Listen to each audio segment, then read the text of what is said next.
Di tengah kota yang padat, berdiri sebuah restoran legendaris. Namanya disamarkan sebagai Resto Enak. Dari luar, ia adalah surga prasmanan. Atapnya menjulang tinggi dan aroma masakannya mengundang siapapun untuk singgah. Letaknya strategis di pinggir jalan besar dengan homestay yang nyaman menanti di atas bukit di belakangnya. Siang hari, tempat ini penuh riuh, hidup, dan penuh rezeki. Namun saudara, tahukah Anda? Setiap malam datang, tirai misteri terangkat. Hawa di Resto Enak perlahan berubah menjadi berat, mencekam, seolah ia menyembunyikan sebuah rahasia gelap yang jauh lebih kuat dari sekadar rasa lapar. Desi, seorang kasir baru yang polos, baru saja melangkahkan kakinya masuk. Ia tidak tahu, ia baru saja check-in ke sebuah dimensi lain. Hari pertama, Desi langsung disambut keramaian akhir pekan. Ia cepat beradaptasi di meja kasir. Tapi di tengah hiruk-pikuk transaksi, ia mulai merasakan kejanggalan. Hawa berat yang menekan, terutama di area dapur dan tangga menuju homestay. Rasa dingin yang menusuk tulang. Ia sering merasa seperti diperhatikan dari jarak dekat. Namun, ketika menoleh, tidak ada siapa-siapa. Ia mencoba positive thinking, menganggap ini hanya tekanan kerja. Desi belum tahu. Rasa tidak nyaman itu bukan sekadar firasat, melainkan sebuah pertanda bahwa para penghuni asli Resto Enak mulai menyambut kedatangannya. Malam itu, Desi lembur. Saat menuju parkiran untuk memberikan servis kopi kepada supir bus rombongan, matanya menangkap sesuatu di antara tanaman. Sosok perempuan berbaju putih, jongkok dengan kepala menunduk. Desi berpikir itu adalah tamu sakit dan berniat menolong. Tapi sebelum ia melangkah, Bu Mun, teman kerja lama, menariknya. "Mbak Desi, balik ke kasir. Biar aku saja yang lihat." Ekspresi Bu Mun tegang, panik. Ketika kembali, Bu Mun hanya tersenyum paksa. "Udah Mbak, jangan dipikirin." Desi yakin Bu Mun menyembunyikan sesuatu. Apa yang Bu Mun lihat? Apakah sosok itu sudah bergerak? Mengapa ia tidak mau Desi mendekat? 2 tahun berlalu. Desi menjadi karyawan tetap. Gangguan sempat mereda. Tapi misteri kembali. Om Agus, penjaga homestay malam yang lama, tiba-tiba resign dengan alasan keluarga yang mencurigakan. Posisinya digantikan oleh Pak Anto, seorang pria baik yang bertugas jaga malam. Sejak Pak Anto datang, atmosfer bergeser. Desi saat lembur malam mulai mencium bau melati yang menyengat. Bau itu datang dan pergi, tidak ada sumbernya, tidak ada bunga melati di sana. Lalu muncul suara-suara, tawa pelan yang dingin dan tangisan samar dari arah belakang dapur yang kosong. Ini bukan lagi sekadar penampakan sekilas, ini adalah gangguan akustik yang terang-terangan.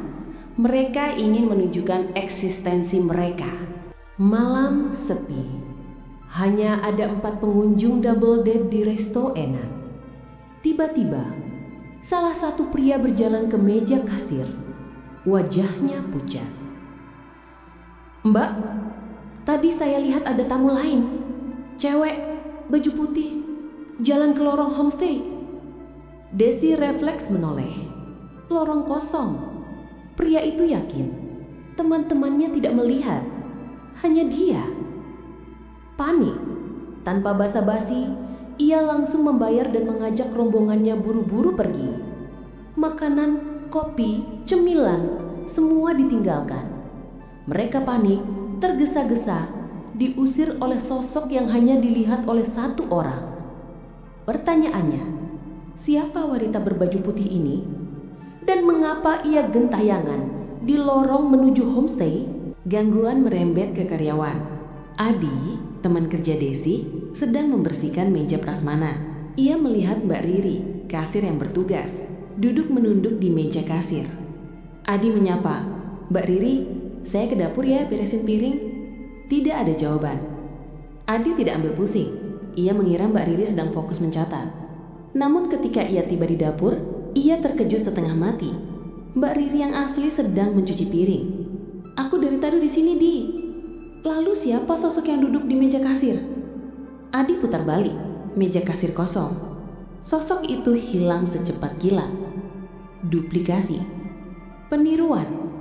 Trik para penunggu untuk memecah fokus dan menakut-nakuti. Teror mencapai puncak di homestay. Seorang ibu tamu marah-marah di kasir. Kamar mati, air shower tidak keluar. Ibu itu menolak pindah kamar dan minta refund. Ibu itu mengomel keras, membuat suasana semakin runyam. Di tengah amukan itu, Pak Anto datang. Ia tidak membela homestay. Ia justru mengucapkan kalimat yang membuat Desi merinding. "Bu, mohon maaf, jangan marah-marah seperti itu. Nanti mereka tidak suka." "Mereka? Siapa yang dimaksud Pak Anto?" Jelas bukan Pak Anwar atau pihak manajemen. Itu adalah kode. Para penunggu marah karena ketenangan mereka terusik. Ibu itu pun terdiam, terkejut, dan buru-buru pergi. Ia diusir bukan oleh manusia, tapi oleh ketakutan terhadap mereka. Setelah ibu itu pergi, suasana kembali hening. Tapi tidak lama, terdengar teriakan keras dari arah parkiran. Ibu itu menjerit, "Homestay ini ada setannya. Saya tidak akan kesini lagi." Desi yang penasaran menoleh ke arah pohon besar di depan resto. Di sana ia melihatnya. Bayangan hitam di dahan pohon yang perlahan berubah. Tinggi, besar, berbulu lebat, mata merah menyala.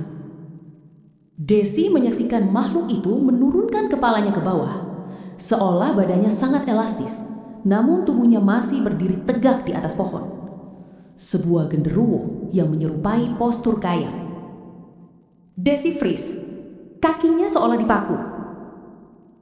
Pak Anto yang ada di sana juga kaku. Ia lalu memberanikan diri. "Pergi, jangan ganggu ibu itu." Makhluk itu lenyap seketika. Pagi harinya, kericuhan pecah.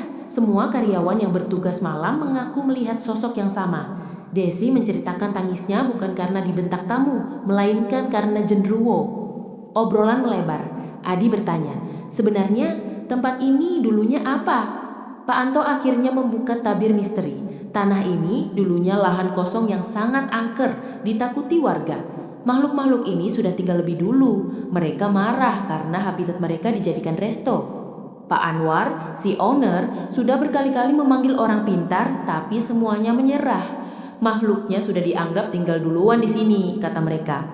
Bahkan, kecelakaan lalu lintas di depan resto sering terjadi, dan anehnya, hampir semua korban meninggal di tempat. Warga yakin itu bukan kebetulan, itu adalah ulah para penunggu resto enak. Resto enak yang tampak sempurna di siang hari, ternyata menyimpan dunia lain di malam hari. Sebuah kampung setan kuliner. Desi yang akhirnya resign karena berkeluarga membawa warisan ketakutan itu.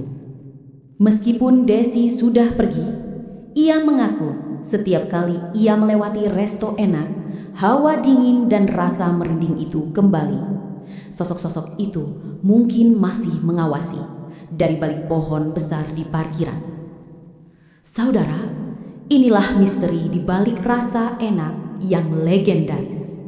Ia menawarkan hidangan lezat, tapi juga meminta tumbal ketenangan batin Anda. Pertanyaannya, apakah Anda masih berani makan di sana?